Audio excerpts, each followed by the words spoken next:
Assalamualaikum warahmatullahi wabarakatuh. Kami dari kelompok 7 akan membahas materi tentang aset tak berwujud. Sebelumnya, perkenalkan nama saya Repia Irmanita. Baiklah, pertama-tama saya akan menjelaskan materi tentang pengertian aset tak berwujud. Aset tak berwujud adalah hak istimewa dan keuntungan kompetitif yang timbul dari pemilikan suatu aset yang berumur panjang, yang tidak memiliki wujud fisik tertentu. Bukti pemilikan aset tak berwujud bisa berupa kontrak, lisensi, atau dokumen lain. Secara umum, akuntansi untuk aset tak berwujud adalah sejalan dengan akuntansi untuk aset tetap. Seperti halnya aset tetap, aset berwujud juga dicatat atas harga dasar harga perolehan, dan harga perolehan ini dihapus secara rasional dan sistematis selama masa manfaat atas aset tak berwujud tersebut. Yang selanjutnya, karakteristik aset tak berwujud. Aset tak berwujud mempunyai karakteristik penting, yaitu yang pertama, kurang memiliki eksistensi fisik, tidak seperti aset berwujud seperti properti, pabrik, dan peralatan. Aset tak berwujud memperoleh nilai dari hak dan keistimewaan atau privilege yang diberikan pada perusahaan yang menggunakannya. Terus yang kedua, bukan merupakan instrumen keuangan. Aset seperti deposito bank, piutang usaha, dan investasi jangka panjang dalam obligasi serta saham tidak memiliki substansi fisik, tetapi tidak diklasifikasikan sebagai aset tak berwujud.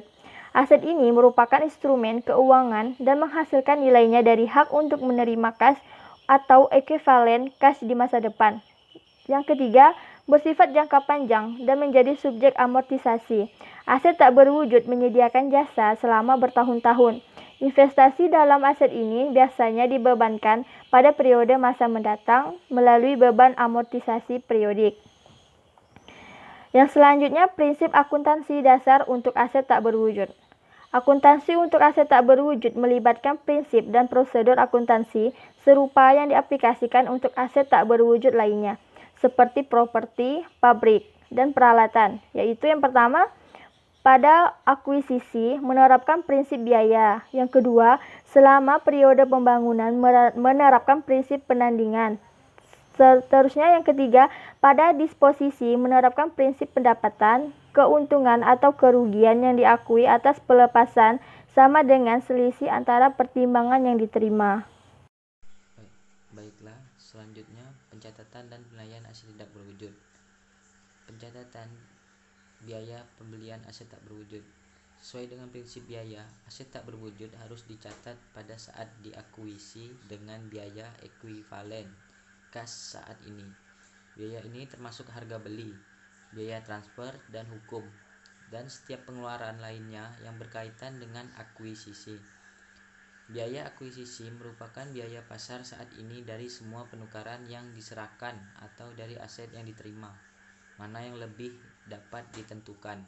Dan yang kedua, mencatat biaya aset tak berwujud yang dibuat secara internal. Kadangkala perusahaan membuat sendiri aset tak berwujud, seperti paten. Hanya biaya yang secara spesifik dapat diidentifikasi dan penciptaan saat tak berwujud tersebut hanya akan diidentifikasi. Jadi, walaupun perusahaan telah mengeluarkan biaya penelitian yang sangat besar untuk membentuk hal yang dipatenkan, namun hanya biaya untuk mendapatkan paten tersebut yang dikapitalisasi sebagai aset. Selanjutnya, jenis dari aset tidak berwujud. Yang pertama, aset tidak berwujud yang berhubungan dengan pemasaran. Yang kedua, aset tidak berwujud yang berhubungan dengan pelanggan. Yang ketiga, aset tidak berwujud yang berhubungan dengan seni. Yang keempat, aset tidak berwujud yang berhubungan dengan kontrak. Dan yang terakhir, aset tidak berwujud yang berhubungan dengan teknologi. Selanjutnya, aset tidak berwujud yang dapat dipertukarkan. Aset tak berwujud yang dapat dipertukarkan adalah aset tak berwujud yang dapat diidentifikasi sebagian dari aset lainnya dan dapat dijual secara terpisah. Contohnya, hak paten, hak cipta, merek dagang atau nama dagang, franchise dan lisensi, leasehold, perjanjian, hak pengadaan, biaya organisasi, dan goodwill.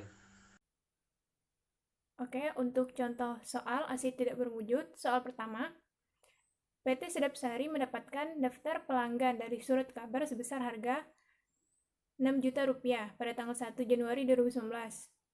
Database pelanggan tersebut terdiri dari informasi nama, kontak, riwayat pemesanan, dan informasi demografis.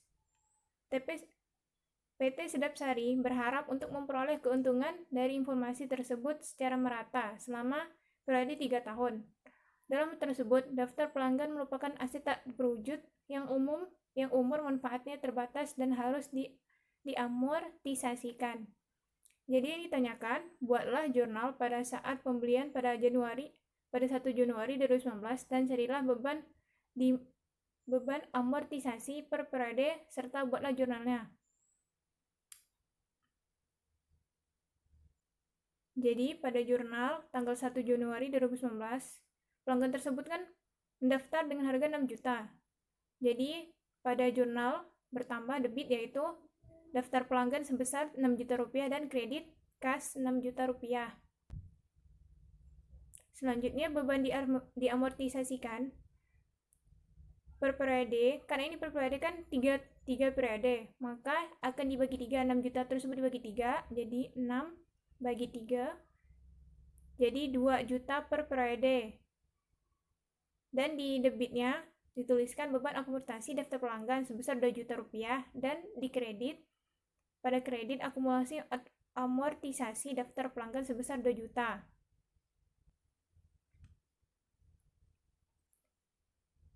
Baik, untuk contoh kedua, yaitu jika dari soal 1 ternyata PT Sedap Sari menentukan bahwa perusahaan bisa menjual daftar tersebut dengan harga Rp60.000 ke perusahaan lain pada akhir tahun ketiga.